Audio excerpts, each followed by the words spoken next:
بسم الله الرحمن الرحيم.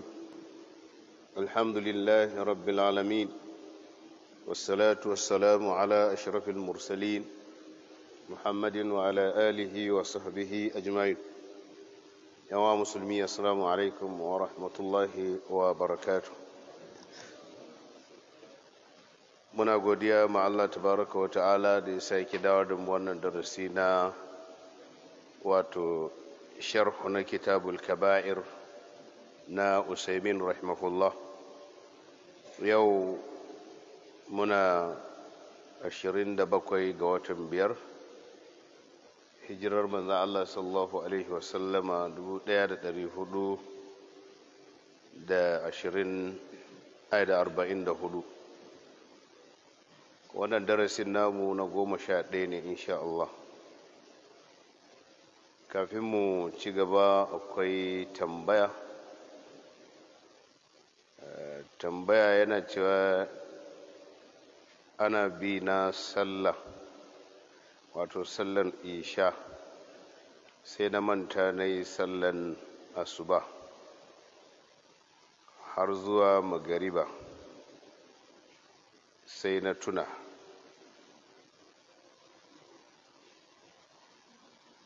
wato sai na tuna bayan to wannan ban gane ba. To a takaice dai kuma dai ne daga yadda muka fahimci tambayar, bai yi sallar isha ba, ya manta sai ya kwanta, da ya tashi sai ya asuba, sannan ya yi azahar, ya yi la'asar da ta zo, ya yi magariba. To anan ne sai ya tuna bai yi ishar jiya ba. Magana iri biyu ce, kamar sallolin da suke jere, misali baka yi azahar ba, baka yi la'asar ba, baka yi magariba ba, sai da aka zo isha sai ka tuna duk baka yi waɗannan ba. To abin da ya kamata ka yi shine ka yi magariba, ka yi azahar, ka yi la'asar, ka yi magariba, sannan sai ka yi isha. Haka wannan matsalar da ta samu annabi haka ya yi. Sun shiga wani abu na abubuwa, ba su yi azahar ba, ba su yi la'asar ba, ba su yi magariba ba, har isha ita ma lokacinta sai ya zo ya wuce. Sai ya sa Bilal ya ce ka kira mana sallah, sai ya kiran sallah, sai ya ce ai iqama, kai iqama, sai ya yi azhar cikin dare kuwa. Sannan ya ce wa Bilal ka sake iqama, banda sake kiran sallah. sai aka yi iqama, ya yi la'asar, sannan ya ce a sake iqama, aka yi iqama, ya yi magariba, sannan ya ce a yi iqama, aka yi iqama, sai ya yi isha. Haka duk wanda salloli ba su wuce biyar ba suka same shi, abin da zai yi kenan, biyan yadda tsarin biyan yake kenan. na fata an fahimta. To wannan shine abin da ya kamata a yi. Mana idan salloli ba su wuce biyar ba suka tsere maka, to daga farko za ka fara, ko da kuwa wadda ka tuna din yanzu lokacin ta zai wuce, sai ka faro daga tushe, sannan ka dora, sannan wadda take binta, sannan wadda take binta, sannan sai ka iso wadda yanzu ake kanta. Ya ce yaya ake taimama, nake so amin bayani. Yaya ake yi? Yadda ake yi shi ne, idan har sharuɗan taimama sun tabbata, ya tabbata cewa sharuɗan taimama ɗin sun cika, to kawai ƙasa ake bugawa. Samu rairayin ƙasa inda yake mai tsarki ba najasa, shikenan sai ka buga, ka karkaɗe hannunka, sai ka murtsuka, sai ka shafi fiska, kawai sai ka tashi kai sallah. Wata ruwaya ce take cewa sai ka shafi wannan hannun, wasu ma suna ganin a wata ruwayar ba, kawai in ka buga haka, ka karkaɗe, ka murtsuka haka, kawai sai ka shafa fiska, sai ka tashi, ci gaba da sallar ka. malikiya suna kallon sai ka shafi wannan zira'in, amma malaman hadisi ma ba su dauki sai ka shafi zira'i ba, kawai shi yadda ake yi kenan. Malikiya da suka dauki wannan sun dauki har bugu biyu ake, hadisi kuma bugu ɗaya ya dauka. na fata dai an fahimta. Wani ya ce assalamu alaikum, Allah ya karawa, to bai karisa ba, to ai gara ka karisa mu san abin da Allah zai kara din, amma kawai gaji Allah ya kara to me kenan. ta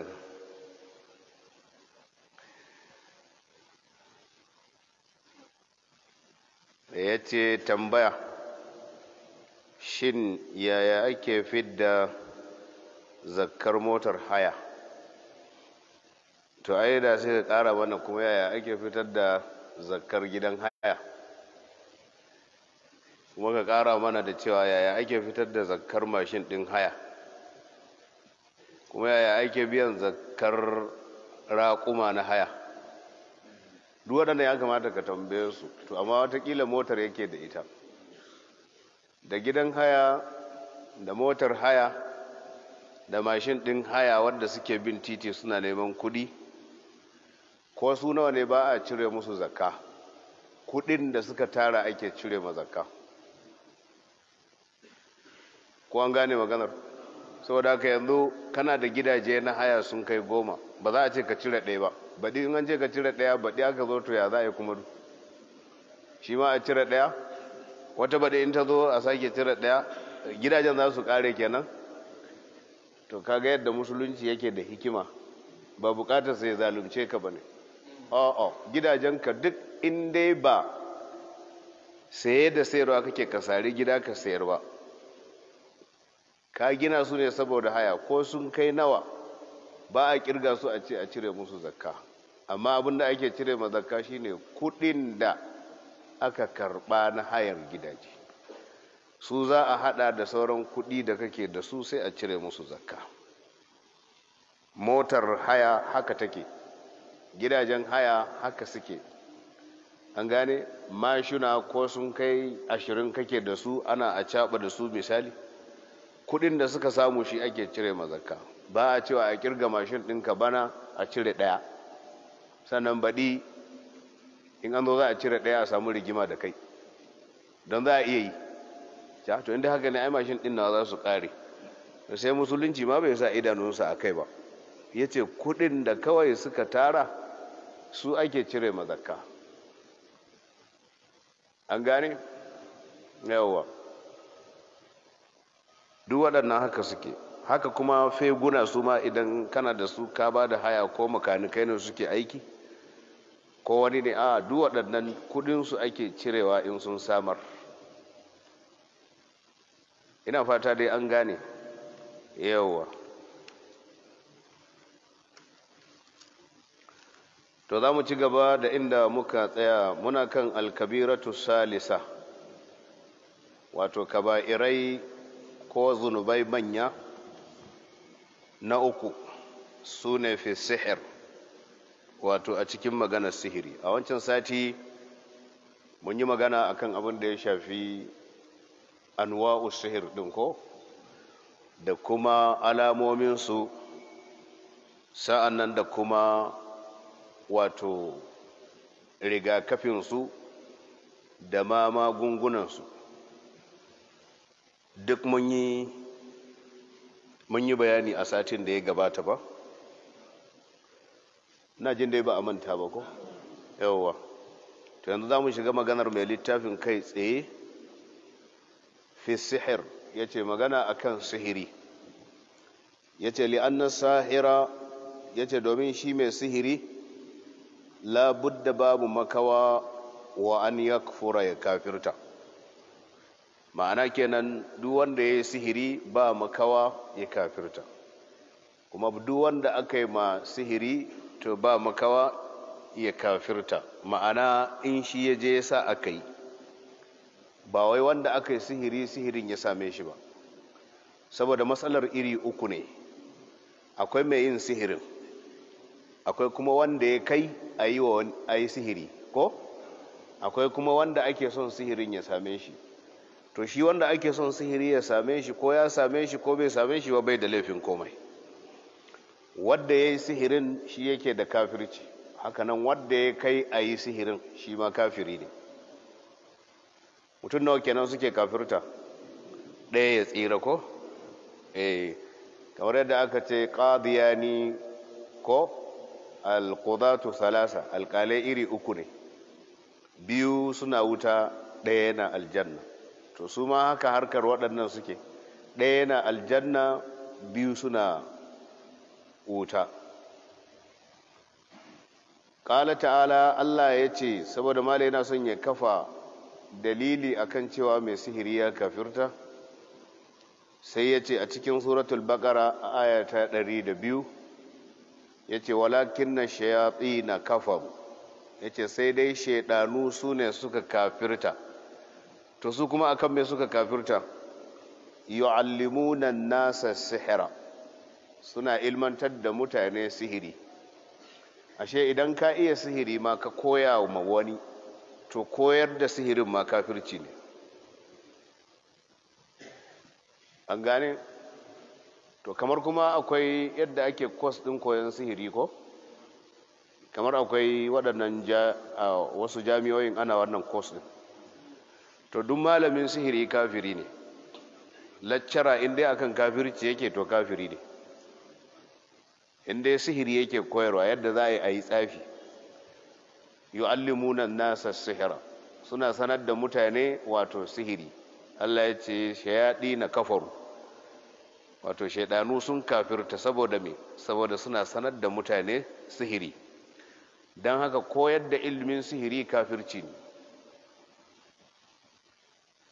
Wa mali shaitanil mal'unu gharadun, babu wani abu ga shaidan la'ananne ba shi da wata manufa fi ta'alimihil insani sihira, wajen ya ilmantar da mutum sihiri ba shi da wata manufa illa li yushrika bihi, sai dan kawai ayi tarayya, wato ayi shirka da shi.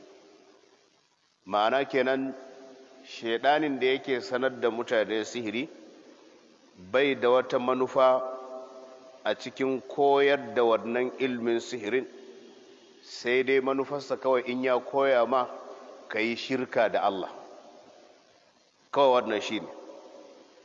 Ƙala ta'ala mukhbiran, Allah yana magana yana mai ba da labari an haruta wa marut, akan haruta wa marut. Ya zo a cikin suratul baqara har yanzu a wannan aya ɗin da muka ambata.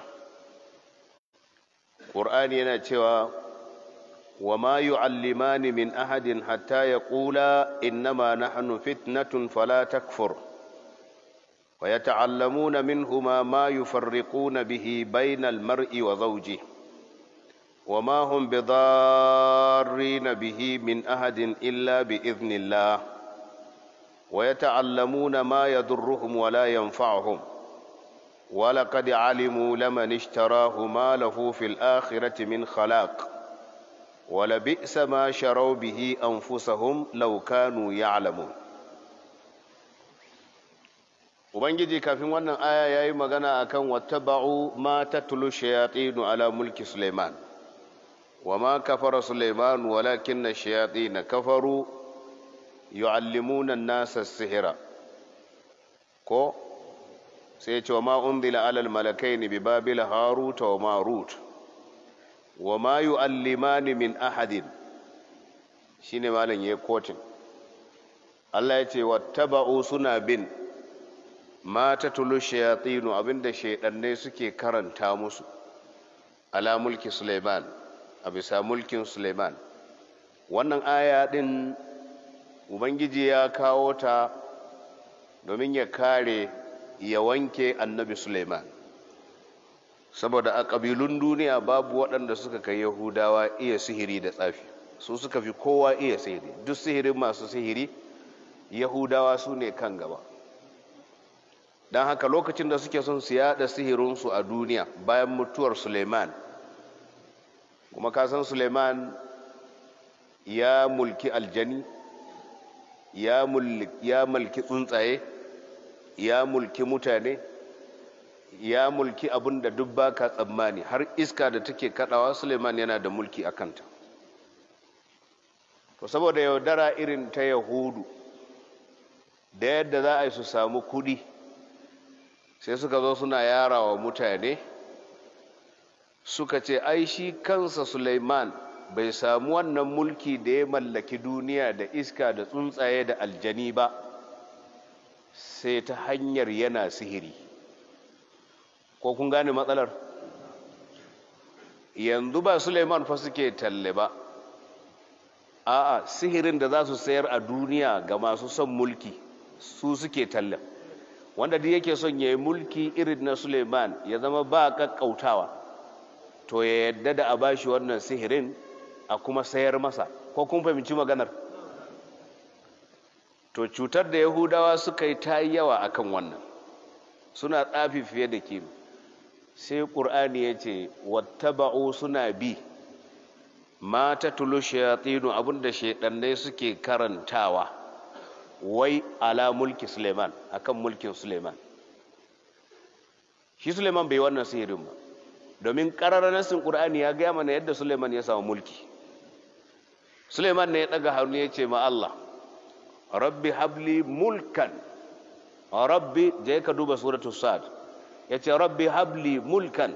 Suleiman kenan ya ce ya Allah ka bani mulki, rabbi habli mulkan, Allah bani mulki la yanbaghi li ahadin, mulkin da zaka bani bai kamata wani mutum yayi irin wannan mulkin ba min ba'adi, a bayana. Bayan na bar duniya babu wanda zai mulki irin nawa, irin wannan mulkin nake so ka bani. rabbi habli mulkan la yanbaghi li ahadin min ba'di innaka antal wahhab. Yace ai kai bai bayarwa ne, ka bani irin wannan mulkin ya Allah. Allah ko sai ba wa Suleiman, yace na amsa. Duk masu mulki kafin kai da bayan kai ba wanda yake iya mallakar iska da take kadawa a ce mata ta tsaya kuma ta tsaya. Ko wanda za a samu mai wannan mulkin?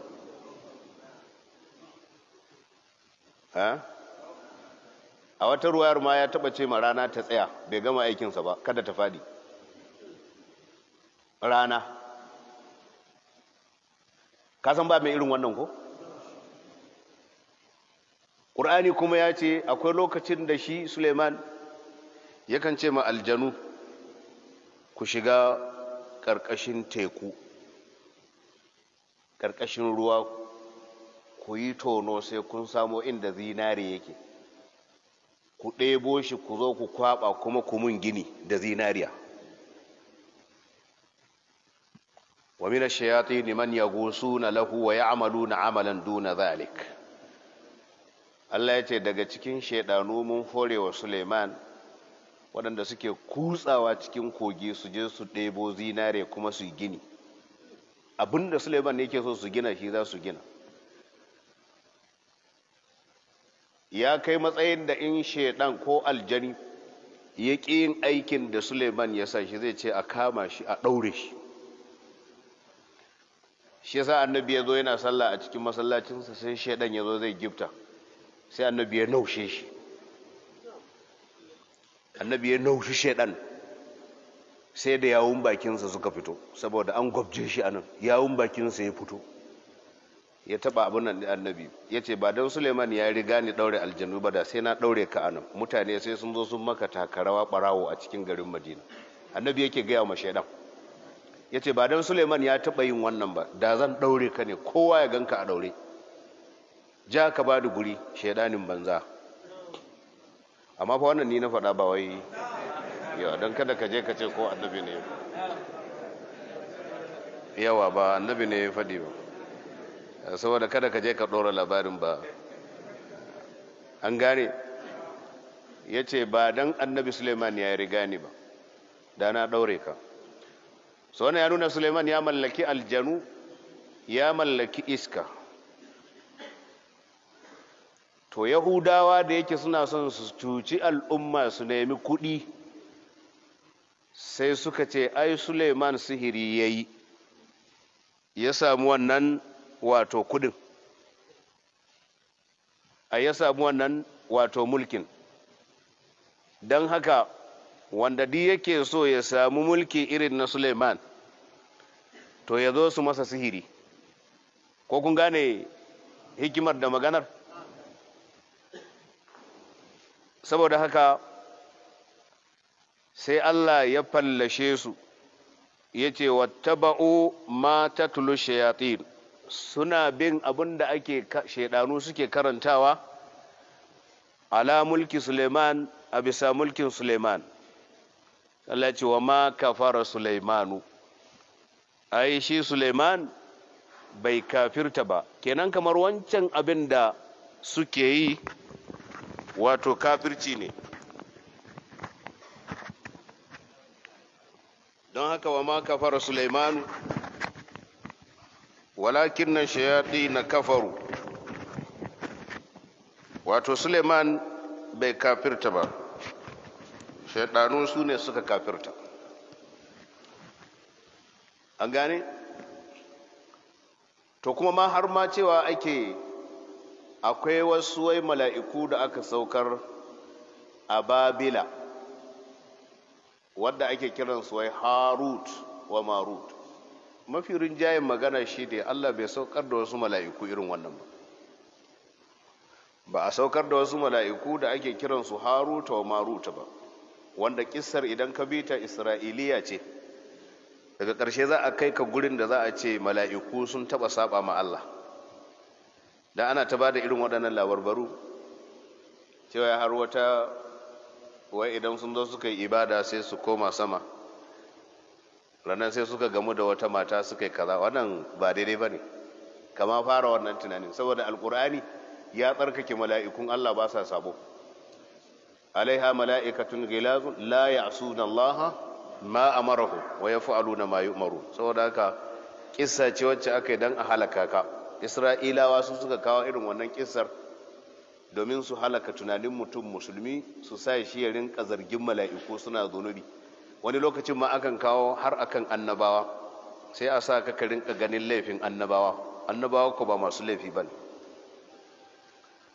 To wai waɗannan mala'ikun suka ce wa ma yu'allimani min ahadin, ba sa sanar da wani mutum ɗaya, hatta ya ƙula, har sai sun ce masa innama nahnu fitnatun, mu fitina ce, fala takfur, karka kafirce mana, duk abin da muka faɗa ka tsaya ka bi. fa yata'allamuna minhuma ma yufarriquna bihi bainal mar'i wa zawji, wai suna ilmantuwa daga waɗannan mala'iku guda biyu da aka saukar na cewa ma yufarriquna bihi bainal mar'i wa zawji, suna ilmantuwa da abin da ke raba tsakanin miji da mata. To shi yasa yanzu za ga akwai sihiri da ake a raba tsakanin miji da ko yawa, a hada tsakanin miji ko a kawo soyayya a sa. Akwai magunguna waɗanda suke bin irin waɗannan tafarkun suna yi. Wani ya je a bashi gadali a ce ya ci in zai je wajenta, ko wani a bashi tozali a ce ya sa ya yi kokarin da su haɗa idanu da ita, ƙaryarta ya ƙare. Duk da ya ga su nan saboda kabar Allah. Ai duk waɗannan ba za su kai ka ba, balle irin wannan zamanin da ake ciki. Wani cin gadali da sa tozali duk ba zai kai ka ba, inda a wajen 'yan mata ne. In za ka nemi naira ka nema. yawa, kar ma ka tsaya ka damu kanka da wani abu. Kuma ka ganin nan yadda yake tsofai wallahi sai in ka da kai in kai wasa, saboda in na baza naira kawai bi na za a yi. Kai kuma kana nan ga shi abin nan gaye ga yarinta, amma wallahi sai wani alaji ya zo ya kasa ka wallahi kudi a babataran haba.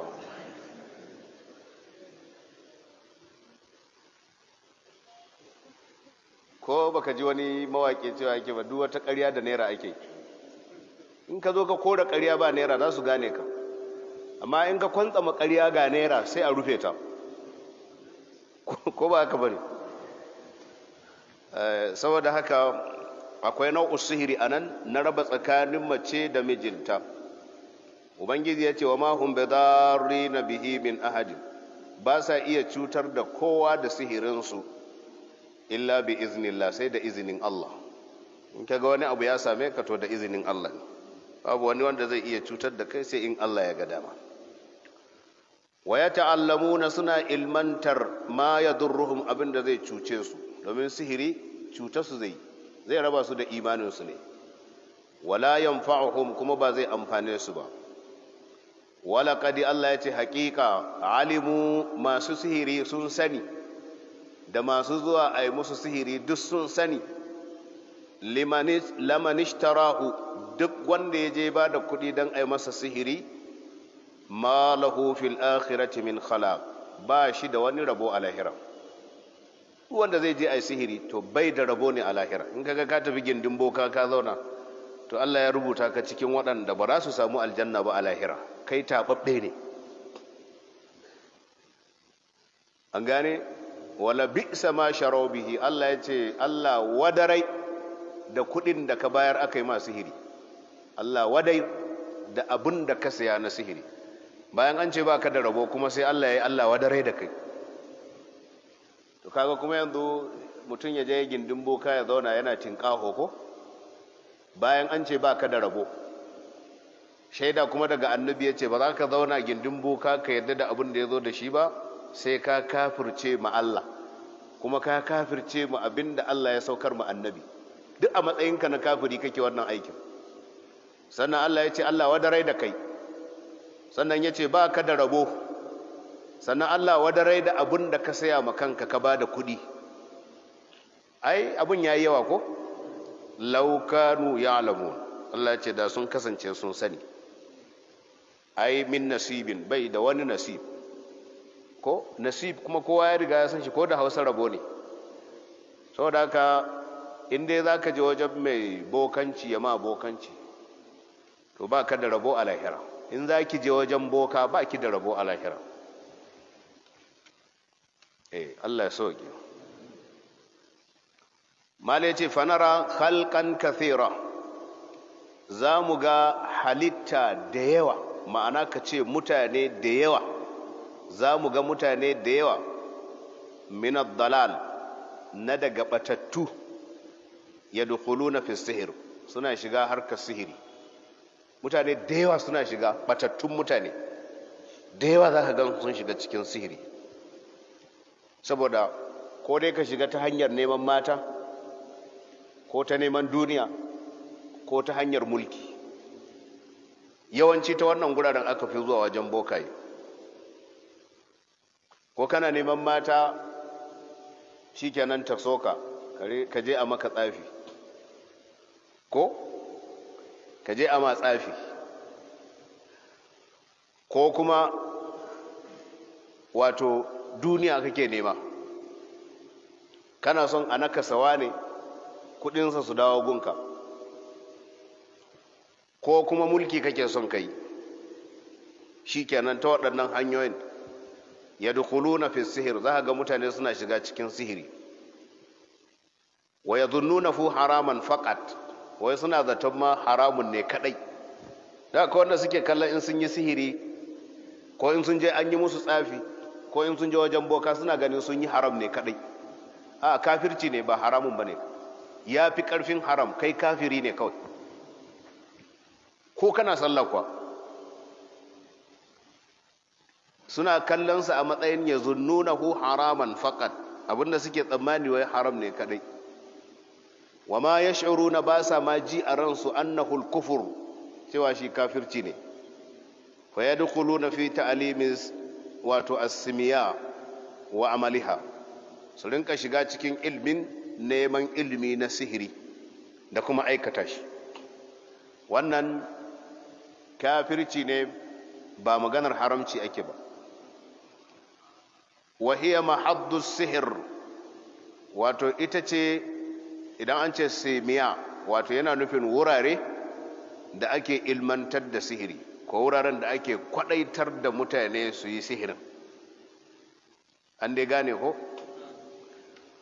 wa fi aqdir rajuli an zawjatihi wa huwa sihrun mala yace a cikin aqudurce namiji da matarsa a hada soyayya a tsakaninsu ko a kudurce abinda zai warware soyayya su dawo suna gaba wa huwa sihirun shi ma nau'i ne na sihiri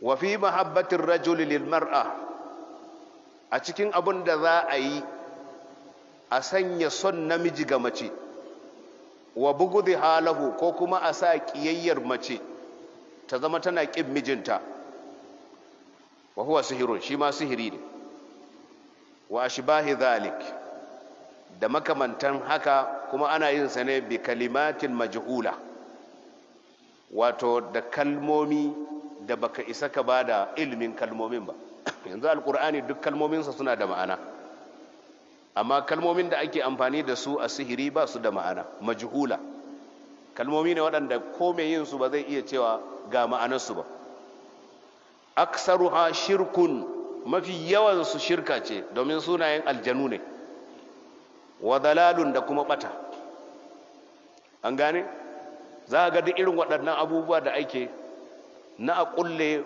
ko a kudurce ko a rataya ko a yi wani abu za ka samu sunaye ne da ba su da ma'ana suna ne kawai na jahilci kalmomi ne wanda ba a san su ba kuma mafi yawan su shirka ce domin sunayen aljanu ne ko kuma bata ko sunayen wato gumaka to mala ya gaya maka yadda sihirin yake wa haddu sihiri ko wa haddu sahir wato haddin wanda yake sihiri mai yin sihirin haddinsa alqatl shine kisa a musulunci haƙƙinsa wato haddinsa shine a kashe shi kuma mai sharhi na waƙidul islam yana cewa in an kama shi koda ya ce ya tuba ba za a sake shi ba sai an kashe shi ko ya ce ya tuba sai an kashe shi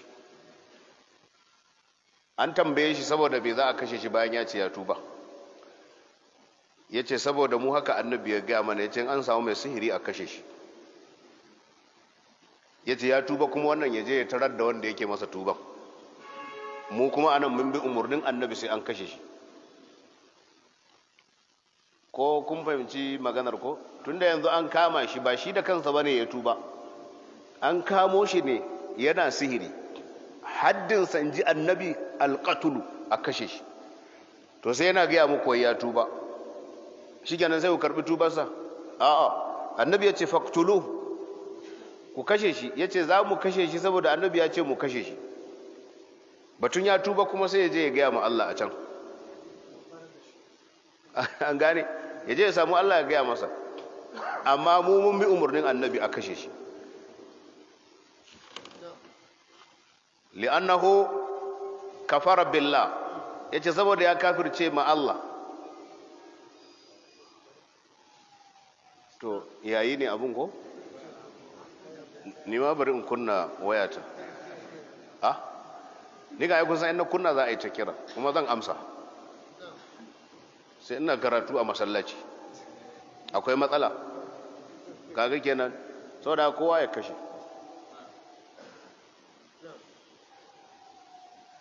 aw mudari'un kufur idan bai wato shi kafiri ne ko kuma yana jawo me kafircin ma'ana banda kafircinsa yana jawo a ta kafircin kuma a bayan ƙasa qala an-nabiy sallallahu alaihi wa sallama annabi yace ijtanibu sab'al mubiqat ku ji tsoron abubuwa guda bakwai masu halakarwa fa zakara minha as-sihr daga cikin su sai ya ambaci wato hadda sihiri an gane annabi ya ambaci abubuwa guda bakwai wanda suke halakarwa daga cikinsu akwai sihiri ya ce wal mubiqatul muhlikat ma'ana mubiqat shine al muhlikat abubuwan da suke halakar da dan adam su halaka shi ya zama bai da imani falyattaqil abdu rabbah, wato bawa ya ji tsoron Allah ubangijinsa. Wala yadkhulu fi ma yakhsuru bihi ad-dunya wal akhirah, kada mutun ya yadda ya shigar da kansa cikin abin da zai sa shi ya asarar duniya kuma ya asarar lahira. Waja'a anin nabi sallallahu alaihi wa sallama, ya zo daga annabi tsira da amincin Allah su tabbata gare shi, annahu qal, cewa annabi ya ce, haddu sahir, wato haddin mai sihiri, darbatun bisayf, a sare shi da takwabi. Haddinsa kenan in ji annabi, a sare shi da me, da takwabi. Ai kana ganin yadda sihirin masu yinsa suke hada gari rikima, su hada gari kawai rikici. Haka wani sai zo ya ce ai wani ne ya maka kaza, ko kullu ai kana ji ana cewa an ce wani yana tande yana lashe a kotun kanta ta rasa yadda za a yi, ta yi wannan shari'ar. Saboda haka matsala ce mai girma, kamar yadda ilmin sihiri yake da wahalar ganewa in banda alamominsa da musulunci ya fara. In haka za a barka da kai ba za ka iya gane shi, amma musulunci da yake shi ya san komai ciki da waje, ya baka labarin lahira ma baka ganta ba, ya zai ya gagara baka labarin alamomin sihiri, zai gaya maka. So shi yasa zaka samu masu yin irin waɗannan abubuwa suna hada gidaje gaba. Daga zarar wani boka ya ce kaza, to shikenan in an yi wasa anguwar gaba ɗaya za ta ɗauki gaba. Kai in ba a yi sa'a ba ma sai ga gari da gari ne suke bugawa, saboda an ce wani ne ya yi kaza, ko shi yasa annabi ya ce in an samu mai irin wannan, to haddinsa shine a kashe shi.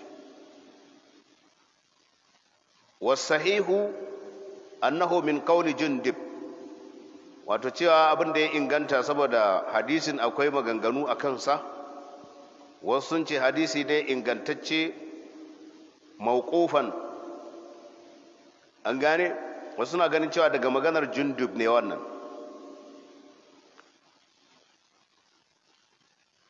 Wa an bujalata bunu abadata annahu qala atana kitabu umar, yace littafin umar ya zo mana qabla mautihi bi sanatin, kafin umar ya rasu da shekara guda. Yana cewa an uqtulu, ku kashe kulla sahirin wa sahira, ku kashe dukkan wani mai sihiri namiji, wa sahiratun, da dukkan wata mai sihiri mace, duk inda aka same su a kashe su. Haka sayyidina Umar ya rubuta ya tura. Wa an Wahab ibn Munbah qala qara'tu fi ba'd al-kutubi yaqulu Allahu azza wa jalla la ilaha illa ana laysa minni, wato man suhira wala man suhira lahu wala man takahhana wala man tukuhhina lahu wala man tatayyara wala man tutayyira lahu. Wannan hadisi sahih, Tabrani ya fitar da shi. Abinda yake cewa daga mun ba, yace na karanta daga sashin littattafai, Allah mabuwayi da ɗaukaka yana cewa la ilaha illa ana, babu wani abin bautawa da gaskiya sai ni, in ji Allah. Sai Allah ya ce laisa minni, baya tare da ni, man suhira wala man suhira lahu, wanda ya yi sihiri da wanda ya je ya sa aka yi masa sihiri. Kai baka iya sihiri ba amma ka sa an je amma, baka iya tsafi ba amma ka sa mai tsafi yayi. Mai tsafi baya tare da annabi, kai ma da kasa aka yi maka baka tare da annabi. Wala man takahhana, haka nan wanda ya bokanci baya tare da ni, inji annabi sallallahu alaihi wasallam. Wala man tukuhhina lahu, haka nan wanda aka yasa aka yi masa bokanci shi ma baya tare da. wala man tatayyara wanda ya camfi shi ma baya tare da annabi sallallahu alaihi wasallam wala man tutayyira lahu hakanan wanda aka yi masa camfin shi ma ya yadda baya tare da annabi sallallahu alaihi wasallam. So ina ga sihiri da tsafi kowa ya sani aiko, sannan bokanci ma kowa ya sani, camfi ba camfi ma kowa ya sani aiko. Na'am, camfi wannan al'umma tana fama da shi da yawa. Daga cikin mutane suna da camfi. Wani zai ce ma ba zai tafiya ba sai ranar laraba, ko kuma ranar laraba ba zai tafiya ba, camfi ne. Na'am, wani kuma ba zai kawara ba sai ranar laraba, camfi ne duka wannan. Ba wanda ya ce don ka gina sabon gida ba za ka kawara ba sai ranar laraba. Wani kuma ba zai wanki ba sai ranar laraba, wankin kaya ma baya yi sai ranar laraba, camfi ne. Wani kuma ya ce ba a wanki da daddare, wani ya ce maka ba za a yi shara ba da daddare, duk camfi ne. Duk wanda yake wannan fa baya tare da annabi. Annabin ne yake magana yanzu, ni karantawa nake kuma ba gane ba, karantawa kawai nake.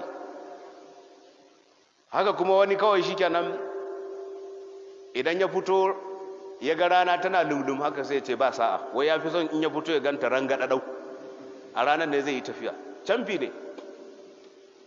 Wani kuma in yana tafiya kawai ya ga kurege sai ya dawo, yaya mai faru ya ce ya ga kurege ba sa'a, camfi ne. Duk waɗannan ba sa tare da annabi.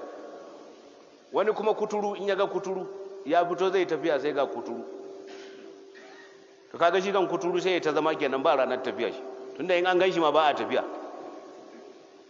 Wannan cuta ce wadda Allah ya ɗora masa, ba ta da wani alaka da wani abu daban. Wani kuma ya ce in ya gama kaho ba zai tafiya ba, ko wani kuma in ya ga bazawara wai ya fito zai tafiya, wai bazawara wai yadda aka sake ta to kai ma haka za a sako kawai. Ka Allah ka ji camfi fa mala, yadda mutane suke da camfi, duk camfi ne wannan. Ka ji har bazawara ma ana camfi da ita. To annabi ya ce duk masu irin wannan ba sa tare da ni, in ji annabi. Wani kuma kukan tsuntsu ne, in dai ranar washe gari zai tafiya, wannan tsuntsun ya kuka da daddare kuma ya ji, to shi kenan tsuntsu bai san abin da ake ba, amma yanzu ya hana tafiya, camfi. To haka ake irin waɗannan camfe-camfen. Annabi ya ce duk wanda yake wannan baya tare da ni. وعن علي بن أبي طالب رضي الله عنه قال رسول الله صلى الله عليه وسلم من دان تيرا da amincin Allah su tabbata gare shi yace salasatul la yadkhuluna aljanna mudminu khamr qati'ur rahim wa musaddiqun bis-sihr rawahu al-imam Ahmad fi musnadihi. Wannan hadisi wasu malamai sun raunana shi, ce yana da rauni, amma Imam Ahmad ya fitar da shi, Ibn Hibban ya fitar da shi. An gane? Manzo Allah sallallahu alaihi wasallama yace salasatun, mutum uku la yadkhuluna aljanna, ba za su shiga aljanna ba. Mutum uku. Na farko mudminu khamrin, mutumin da ya dawwama shan giya yake, wato bai taba tuba ba, shan giya kawai yake ta yi har ya tsufa yana shan giya. Wannan shi ake kira mudminu khamr, madawwami kan shan giya. Tun yana yaro yana samartaka yake shan giya har ya tsufa kuma yana sha, bai tuba ba kuma har ya mutu, ya zama mudminul khamr. Haka kuma a wani kaulin cewa ko da yana saurayi ne bai tsufa ba, yana dai shan giya har ya mutu, to ya zama mudminul khamr, don bai tuba ba ya mutu, ba zai shiga aljanna ba. Kada ka ji an ce hadisin da'if, akwai ruwayar da ta zo da inganci akan wannan. Mudminul khamr la yadkhulul janna, ba zai shiga aljanna ba. Kuma a wutar ma shi yana da wani abun sha wanda sauran 'yan wuta ba su da shi, saboda yana ta shan giya har ya mutu. dan haka ko a cikin gidan wuta sai an bambanta shi yana da wani abun sha na daban. Akwai wani abu da ake kira gaut a cikin wato jahannama. Mashaya giya waɗanda suka ƙi tuba su suke shan wannan. Wasu sun ce kamar wani ruwa ne da yake fitowa daga farjin mata mazinata. Idan ruwan ya fito daga farjinsu a cikin jahannama, to kowane ɗan wuta a jahannama sai ya toshe hancinsa don warin ruwan. Matan da suka yi zina, wannan ruwan yake fitowa daga gabansu, to shi ake ba ma muduminul khamri yake sha. Subhanallah, Allah ya tsare mu. Akwai musifa ma jama'a. Mutane a tuba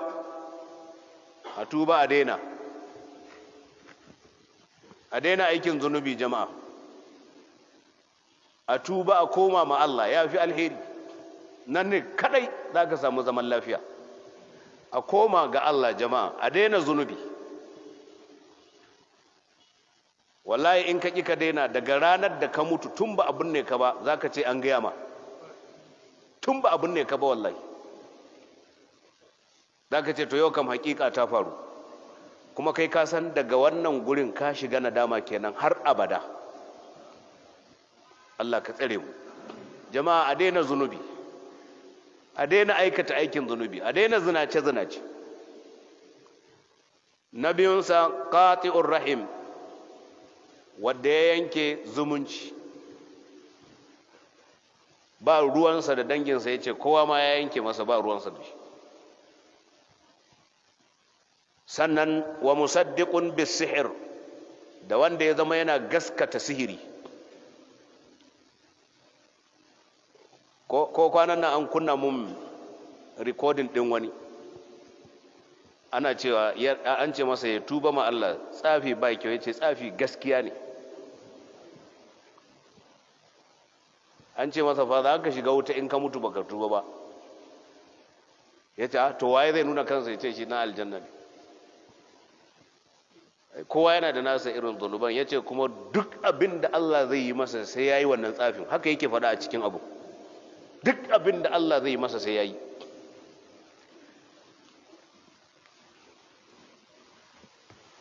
Ina jin ko sojan Najeriya ba za ka gaya masa haka ba. Duk abin da zai maka sai ka yi. Ba na jin soja ma za ka gaya masa haka ko? Balle Ubangiji. Kai, malawarsu sun yi nisa ma. Kuma gargamanta fa akan mace ne. Akan mace ne.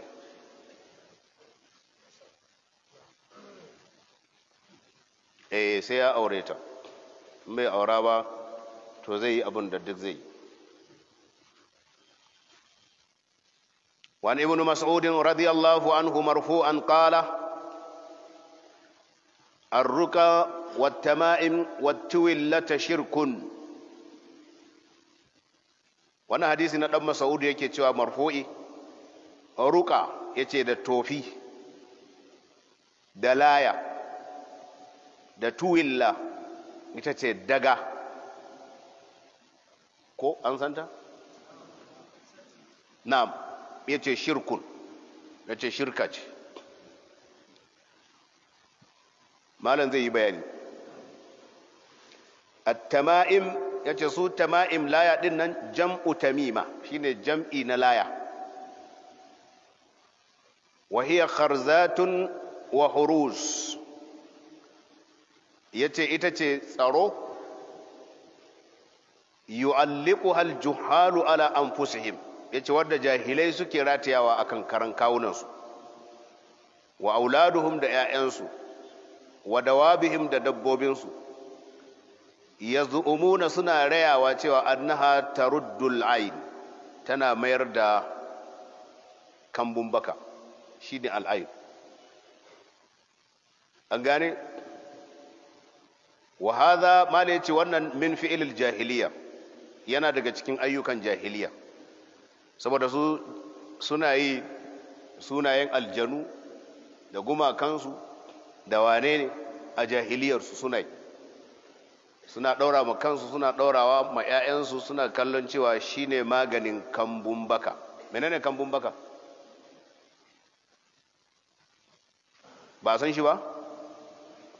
wa man i'taqada fi dhalik, wanda duk ya kudurce cewa wannan abun ita ce za ta kiyaye shi daga wannan abun ba Allah ba, faqad ashraka, wannan yayi shirka.